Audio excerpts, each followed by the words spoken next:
Hoy quiero hablar un poco acerca de lo que cuesta seguir a Jesús. Porque, ¿sabéis?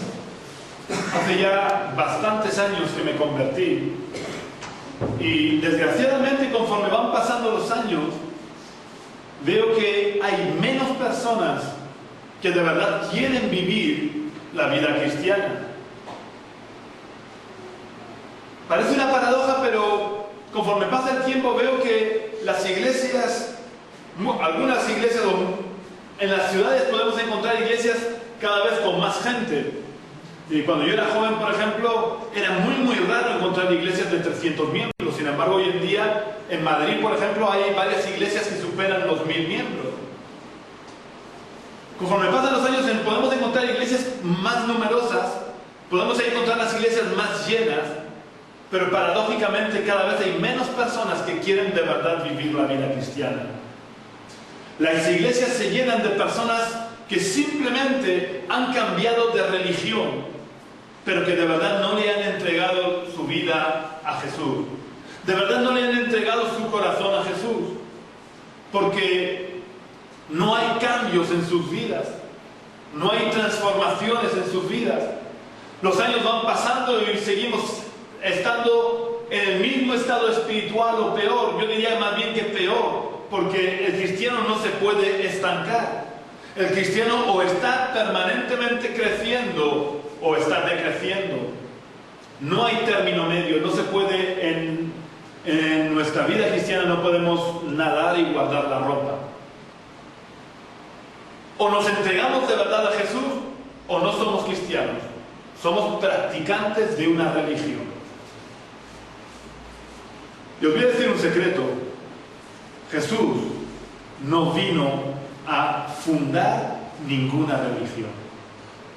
Él vino a transformar los corazones. Él vino a reinar en las vidas, no a fundar ninguna religión. Por eso ninguna religión te puede llevar al cielo. Ninguna religión te puede llevar a tener comunión con Dios. Así que yo quiero que leamos en este día cuánto cuesta seguir a Jesús. ¿Qué es lo que cuesta seguir a Jesús?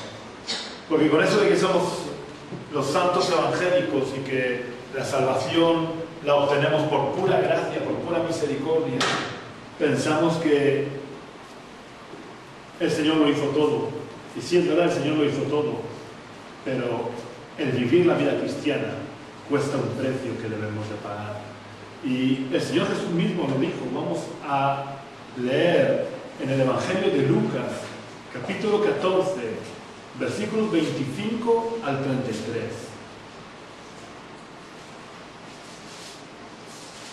Lucas nos relata que grandes multitudes iban con él, con Jesús, y volviéndose les decía: si alguno viene a mí y no aborrece a su padre, madre, mujer, hijos, hermanos, hermanas y hasta su propia vida, no puede ser mi discípulo.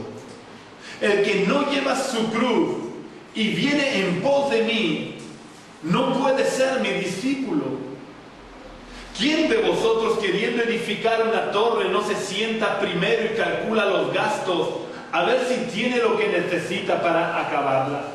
No sea que después que haya puesto el cimiento no pueda acabarla y todos los que lo vean comiencen a hacer burla de él diciendo: este hombre comenzó a edificar y no pudo acabar.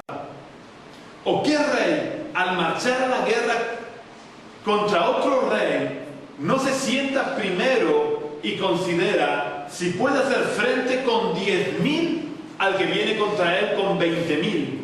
Y si no puede, cuando el otro está todavía lejos, le envía una embajada y le pide condiciones de paz.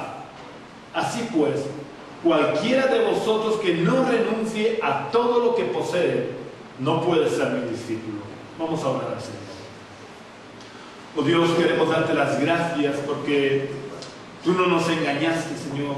Tú hablaste claro. Tú mostraste claramente lo que costaba seguirte, Señor. Oh Dios, queremos pedirte, Señor, que tú nos abras en este día los ojos del entendimiento para que podamos entender qué es lo que pides de cada uno de nosotros. Yo te pido, Padre Santo, que tú nos hables. Te pido que tú tomes control de todo mi ser, Señor. Controla mi mente, mis pensamientos, que yo pueda llevar mis pensamientos cautivos a la obediencia a Cristo. Y que tú puedas poner tu palabra en mi mente y en mi corazón, para que yo hable solamente lo que conviene, lo que ha nacido en tu corazón para tu iglesia. Yo te pido que tú me unjas con tu Espíritu Santo y con poder, para que tu palabra, Señor, pueda transmitir vida y no solo conocimiento. Yo te pido que tú hables en este día, Señor, que tú traigas revelación de tu palabra, Señor. Oh Dios, y ayúdanos a poner en práctica tu palabra, que no seamos solo oidores, Señor, que no seamos solo practicantes de una religión, sino que vivamos tu palabra. Yo te pido, Señor Jesús, que tú obres en nuestros corazones y nos transformes. Te pido que nos sacudas, Señor, que nos renueves, nos renuevas, Señor. Oh Dios, yo te pido, Señor, que te manifiestes en nuestras vidas. Y por la autoridad del nombre de Jesús, yo reprendo, ato y echo fuera de este lugar toda influencia del principado de las tinieblas. Reprendo todo espíritu inmundo que tiene cautivas las mentes. Reprendo todo espíritu inmundo que está cegando el entendimiento. Oh Dios, que toda cadena se rompa en este momento, Señor, y los ojos sean abiertos, Señor, y las vidas sean libertadas por el poder de tu Espíritu, Señor. Oh Dios, que no salgamos igual de este lugar en este día, oh Dios, sino que tú nos transformes en el nombre de Jesús. Amén. Esta palabra me viene en gran parte porque cuando veo las noticias del precio que están pagando nuestros queridos hermanos que viven en países musulmanes, y veo cómo vivimos nosotros, y siento vergüenza de cómo vivimos. A ellos seguir a Jesús les cuesta la vida, y a nosotros, pues si tenemos cualquier ocupación, pues antes es cualquier ocupación, cualquier cosa, antes que las cosas del Señor. Y es triste, porque aquí Jesús lo dejó muy claro en este pasaje. Así que yo quiero empezar meditando o analizando un poco lo que Jesús dice en medio, porque al principio y al final nos dice lo que cuesta seguirle, pero en medio Él nos dice que ¿quién de nosotros que va a construir una casa, una torre, que va a hacer cualquier cosa, no se para primero y calcula si va a poder realizarlo o no? No sea que luego se queden las cosas a medias y seamos el hazmerreír de la gente. Espiritualmente no vamos a ser el hazmerreír de la gente, pero somos el hazmerreír de los demonios. Y os digo que es muy triste que los demonios puedan estar burlándose de Dios por causa de nosotros.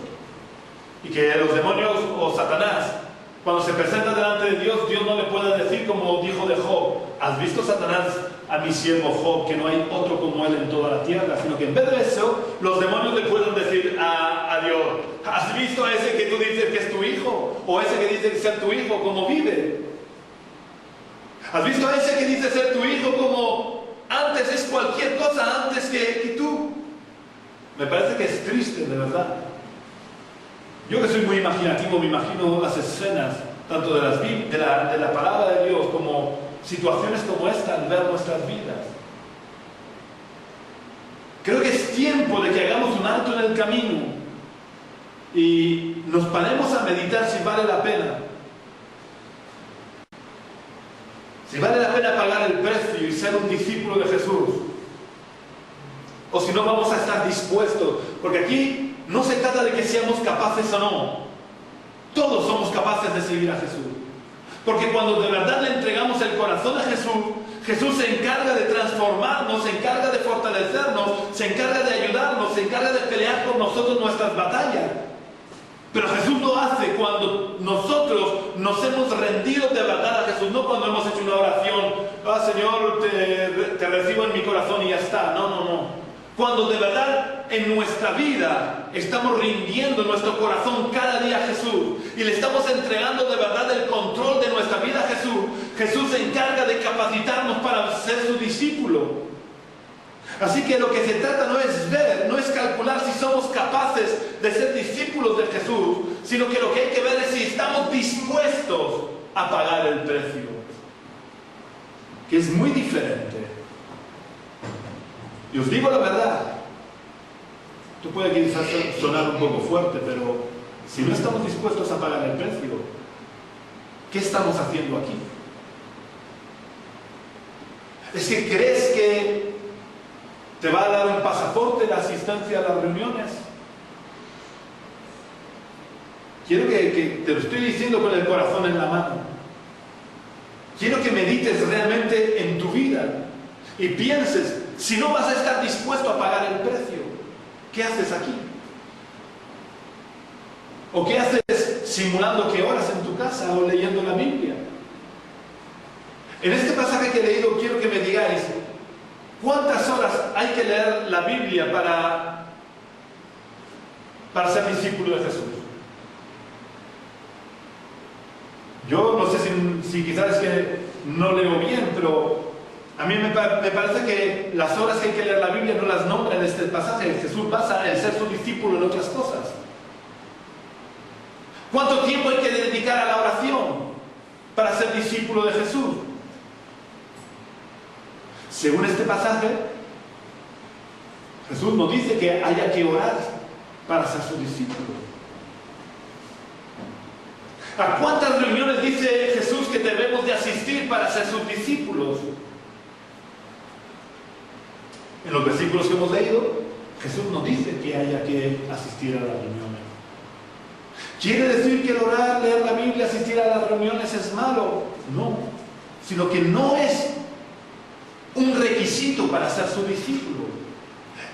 Esto que nosotros a veces lo consideramos un requisito para ser su discípulo, realmente lo que es la consecuencia de ser su discípulo. ¿Sabéis? Cuando yo me enamoré de Juani, vivía a 330 kilómetros más o menos de donde ella vivía. Y yo estaba deseando que llegara el tiempo en que pudiera estar con ella. O que fuera a la cabina, porque en aquella época, soy casi de la edad de piedra, pero en aquella época no existían los móviles, tenía que ir a la cabina para llamar por teléfono. Y estaba deseando que llegara el día que habíamos quedado, que podríamos hablar por teléfono, porque deseaba hablar con ella. Deseaba poder venir yo a Cartagena para poder estar con ella, o que ella pudiera venir al puerto de Sagunto, donde yo vivía, para poder estar con ella. Pues con Jesús pasa lo mismo. El orar, el leer la Biblia, no es un requisito para ser su discípulo, sino que cuando yo soy su discípulo y lo amo, anhelo su presencia, deseo estar en su presencia. Si no siento deseo de estar en su presencia, es que algo está fallando en mi vida espiritual. Pero lo que quiero enfatizar es que el orar, el leer la Biblia, no es un requisito para ser su discípulo. La Biblia, por ejemplo, los teólogos católicos, los teólogos incluso que son ateos, conocen la Biblia quizás mejor que tú y que yo. Pero eso no los convierte en discípulos de Jesús. En tiempos de Jesús había personas que hacían largas oraciones, como los fariseos, pero ninguno de ellos, bueno, hubo uno o dos, como mucho, que se convirtieron en discípulos de Jesús. Pero no se convirtieron en discípulos de Jesús por hacer largas oraciones, sino por cumplir los otros requisitos que Jesús nombra en estos versículos. El hacer largas oraciones no es un requisito ni te convierte en discípulo de Jesús. El venir a la iglesia, el venir a las reuniones es necesario porque está establecido por Dios. Lo podemos ver claramente en la carta a los Hebreos, que dice no dejando de congregarnos. Y siempre que cito este pasaje me gusta insistir, el autor de los Hebreos no dice los domingos. Siempre que la iglesia se reúne, siempre que la iglesia se congrega, es responsabilidad de cada hijo de Dios de reunirse en la iglesia. Pero la asistencia a las reuniones no te convierte en discípulo de Jesús.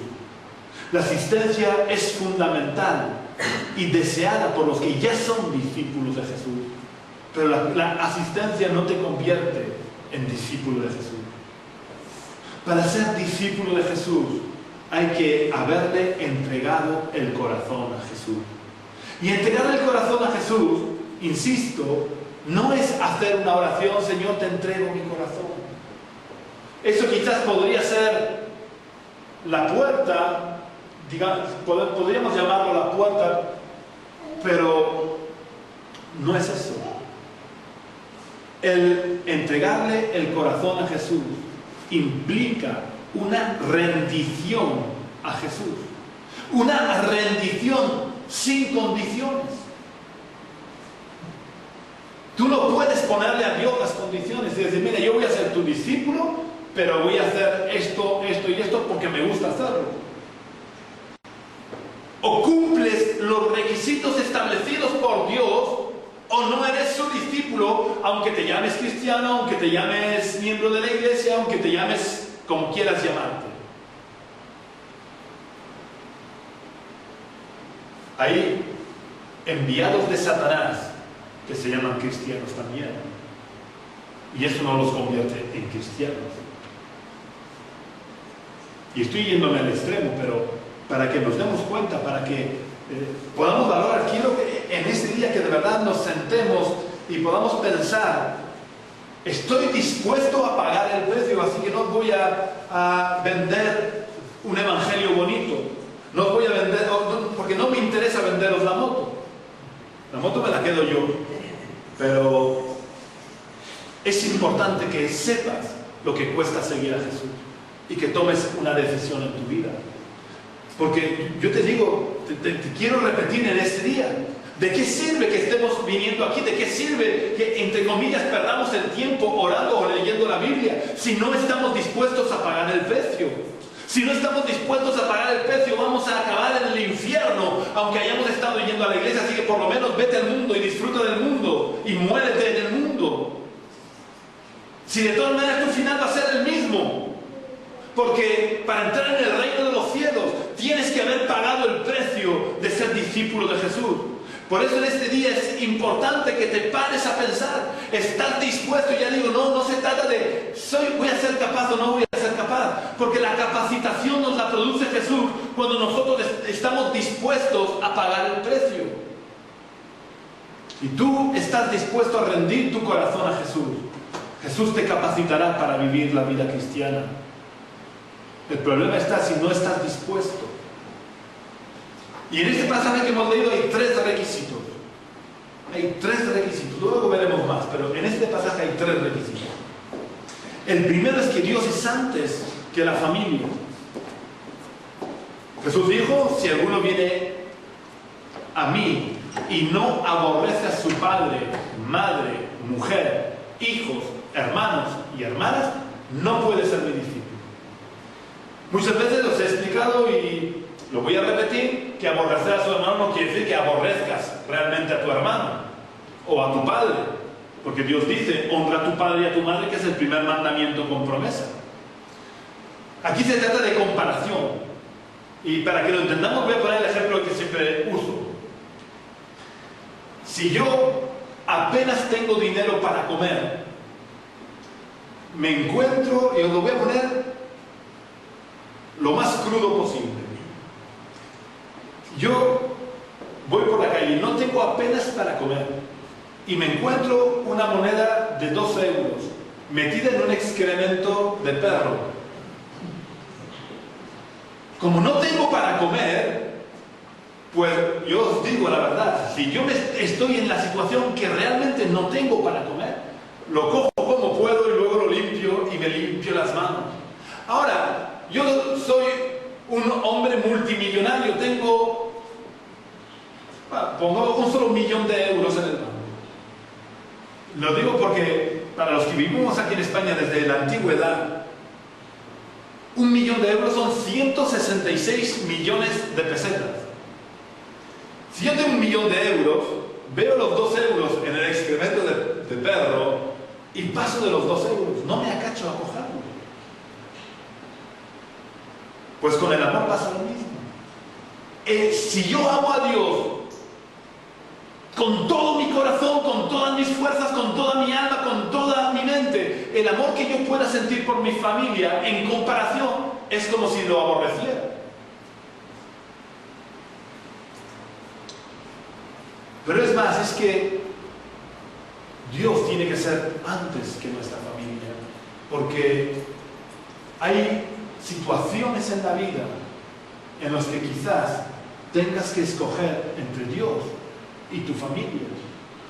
Podemos verlo claramente en nuestros queridos hermanos que están siendo perseguidos, no solamente en los países musulmanes, en los países comunistas.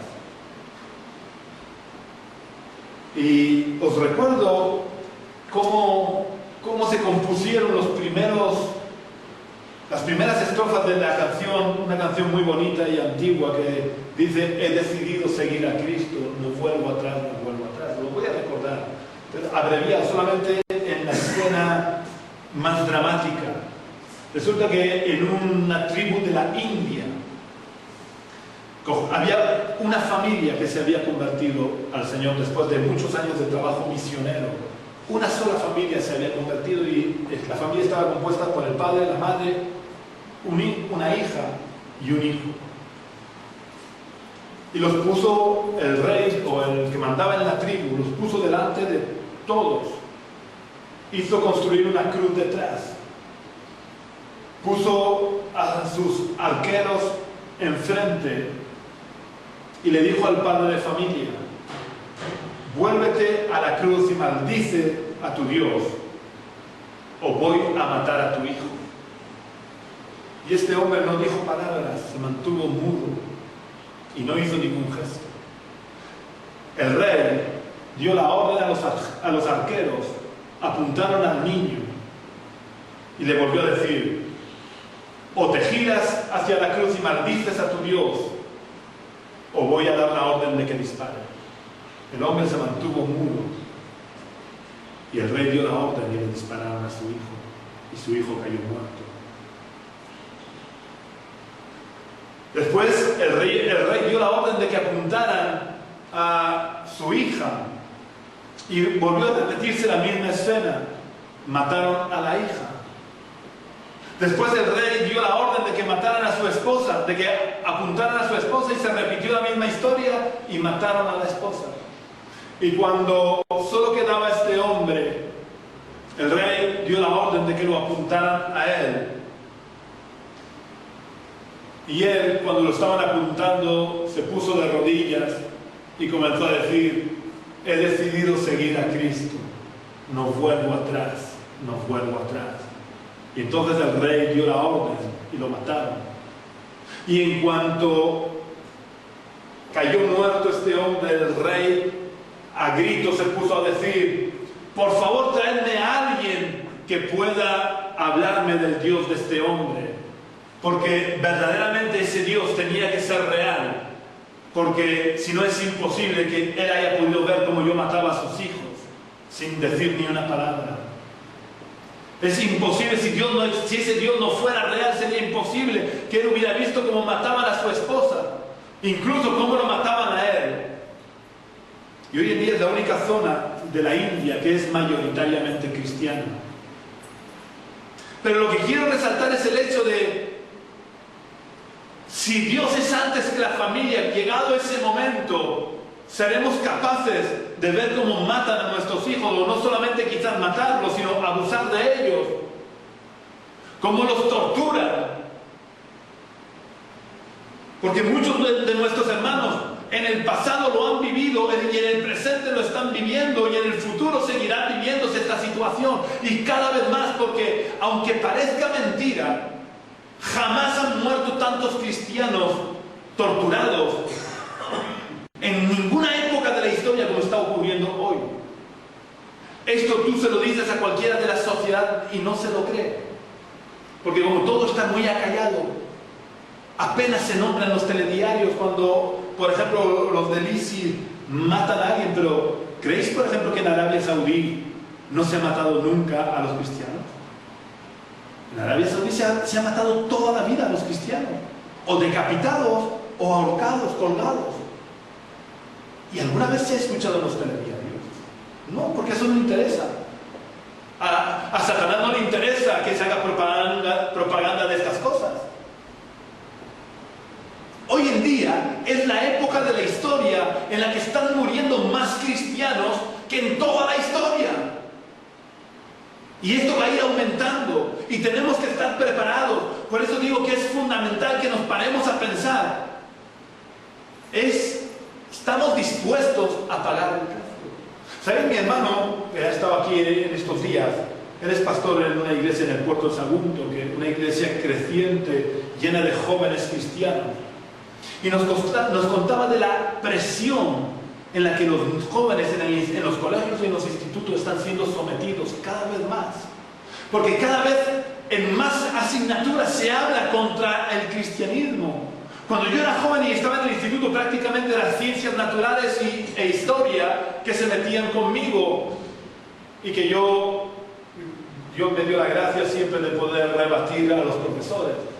Pero hoy en día tienes la filosofía y tienes la educación, entre comillas, sexual o familiar que dan en algunas asignaturas, en las que se está promoviendo la homosexualidad, en las que se está ridiculizando el cristianismo. ¿Estamos dispuestos de pagar el precio de ir a los colegios y hablar y exigir que a nuestros hijos se les respete su fe? ¿Estamos dispuestos a enseñarle a nuestros hijos que realmente la evolución es una gran mentira?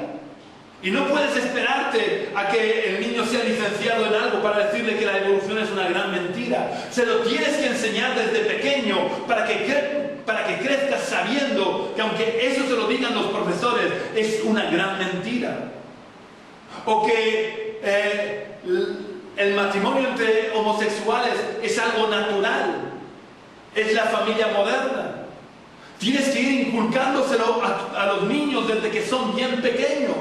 Y estar dispuesto a pagar el precio de que puedan incluso multarte por ello.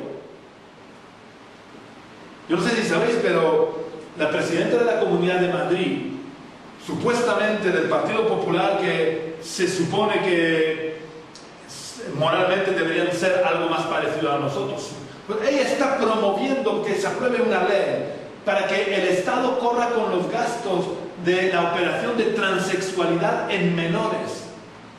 Y aparte también está promoviendo el poder promulgar una ley por la que se multe con hasta 45.000 euros a aquellos que hablen en contra de la homosexualidad. ¿Estamos dispuestos a pagar el precio? O luego dirán, bueno, no, yo no puedo decir eso porque yo no tengo dinero para pagar. Pues, ¿sabéis? A nuestros queridos hermanos les está costando la vida. Si amamos de verdad a Dios por encima de nuestra familia, tenemos que estar dispuestos a vivir conforme a los principios del reino, a hablar conforme a los principios del reino, aunque eso suponga que maten a nuestra familia o que la torturen primero y la maten después. Porque a veces el que nos torturen a uno mismo es quizás dentro de lo difícil que es lo más fácil. Pero el ver cómo a tu hijo, a tu hija, las violan, los torturan y los matan, es más difícil.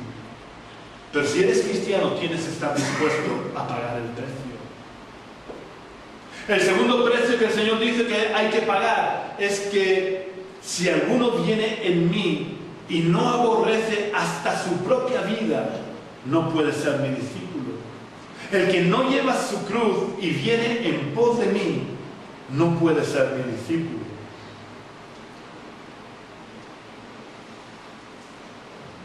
Y como os digo siempre también, cuando dice de que el que no lleva su cruz no puede ser mi discípulo, no se está refiriendo a que llevemos una crucecita colgada del cuello o de las orejas como pendientes. Jesús está hablando de las cruces de su tiempo, que eran el instrumento de tortura hasta la muerte. usada por el pueblo romano para los peores criminales. Porque no solamente era la tortura física, era también la vergüenza, porque los crucificaban desnudos. Era una tortura atroz, puesto que el reo moría por cansancio. Estabas colgado, sintiendo los clavos en tus muñecas y en tus pies, hora tras hora,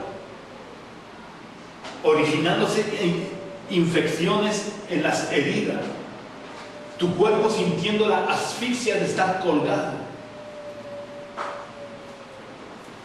Pero el cristiano tiene que ir a la cruz. Si no tomamos nuestra cruz, y tomar nuestra cruz significa ir a morir, porque el reo además debía de coger la cruz desde la ciudad hasta las afueras donde se ejecutaba al reo, tenía que cargar con su cruz. Luego el hecho de que Jesús dijera que teníamos que coger nuestra cruz significaba estar dispuesto de ir hasta la muerte. Y esto se refiere físicamente, como acabo de estar diciendo, estar dispuestos a dar nuestra vida en martirio, pero se refiere también a estar muriendo cada día a nuestro yo. El apóstol Pablo dice que los que son de Cristo han crucificado su carne con sus pasiones y deseos. ¿Estamos dispuestos a renunciar a nuestros deseos? ¿Estamos dispuestos a renunciar a nuestros gustos? ¿Estamos dispuestos a renunciar a nuestras prioridades? ¿Estamos dispuestos de verdad a dejar que el Señor pueda transformar nuestra vida? Que cuando alguien se relacione con nosotros, por nuestra forma de hablar, por nuestra forma de comportarnos, por nuestra forma de tratar a nuestros semejantes, puedan decir, verdaderamente este hombre o esta mujer es un cristiano o una cristiana. Estamos dispuestos a dejar de hacer todo aquello que sabemos que supone un mal testimonio para aquellos que nos conocen. Os he contado alguna vez que una vez que mi padre estaba testificándole a unos carniceros, le dijeron, esos son cristianos, pues prefiero no serlo. Es triste, porque ¿saben? El Señor Jesús fue muy duro con aquellos que dan mal testimonio. El Señor Jesús fue muy duro con los fariseos. Siempre decimos que con los más duros que fue, Jesús fue con los fariseos y con los saduceos. Pero no es así. Jesús fue mucho más duro con aquellos que dan mal testimonio. Porque Jesús dijo de aquellos que dan mal testimonio que era mejor que se ataran una piedra de molino al cuello y se echaran al mar. Así que, pregúntate, ¿estás dispuesto a dejar que Jesús te transforme para que dejes de dar mal testimonio a los que te rodean, a aquellos con los que te relacionas, a aquellos con los que convives? ¿Estás dispuesto a dejar que la imagen de Cristo sea esculpida en tu interior a fin de que cualquiera que se relacione contigo pueda ver que tú eres un cristiano? Pueda saber que tú eres un cristiano aunque no le hables. Siempre os digo, y me gusta repetirlo, que cuando uno es cristiano de verdad, aunque sea mudo, las personas que conviven con esa persona acaban sabiendo que el mudo es cristiano, aunque no diga ni una palabra, porque la forma de vida nos delata. Tenemos que estar dispuestos a ir a la cruz para morir. No se trata de jugar a ser cristiano. No se trata de ir a la iglesia, porque si encima que vas a la iglesia estás dando mal testimonio, todavía la condenación será mayor, porque estás manchando no solamente el testimonio de Cristo, estás manchando el testimonio de los demás hermanos que se están esforzando por dejar que Cristo haga su obra en ellos. Porque estás manchando el testimonio de toda la iglesia. Cuando la gente ve que entras a la iglesia y luego vives como te da la gana. ¿Estamos dispuestos a pagar el precio? Si no estamos dispuestos a pagar el precio, vuelvo a repetir, ¿qué hacemos aquí? Si yo voy a dar mal testimonio porque me gusta, para eso, ¿para qué vengo a la iglesia? Porque voy a estar condenado. Porque el fin de aquel que se ata una piedra de molino al cuello y se echa al mar, ¿sabéis cuál es el fin? El infierno, porque se suicida. Luego Jesús estaba diciendo claramente que aquellos que dan mal testimonio, su fin será el infierno, por mucho que hayan ido a la iglesia, por mucho que hayan leído la Biblia, por mucho que hayan orado. Estamos dispuestos a pagar el precio de poner a Dios por encima de nuestra propia vida, por encima de nuestros propios deseos, por encima de nuestros propios gustos. Porque la verdad es que no le encuentro sentido a asistir a la iglesia y luego vivir como me dé la gana. No le encuentro sentido, sinceramente os lo digo. Quizás es que soy un poco fanático, pero solamente los fanáticos entrarán en el reino de los cielos. Y quiero aclararlo por aquellos que puedan escuchar esto por internet.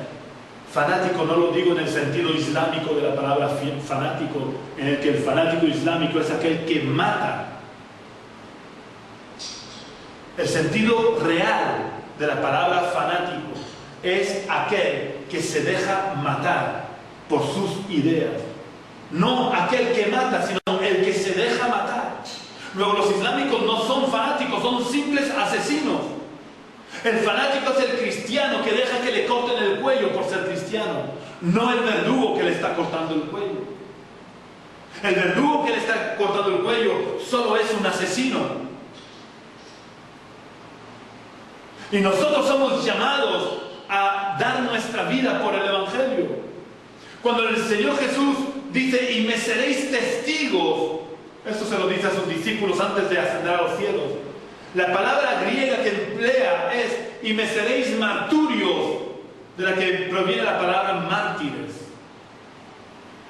Nosotros somos llamados a ser mártires, no solamente aquellos que mueren físicamente, sino tenemos que ser mártires porque muramos a nuestros deseos, a nuestras pasiones, por amor al Señor Jesús. Tenemos que morir a todo aquello que sabemos que estorba nuestra relación con Dios. Tenemos que morir a todo aquello que sabemos que es un impedimento para aquellos que conviven con nosotros para conocer a Jesús. Tenemos que morir a todo aquello que, aunque a nosotros nos guste, suponga un mal testimonio para mis hermanos que van a sufrir las consecuencias de que los inconversos vean que yo voy con ellos, pero sin embargo doy mal testimonio.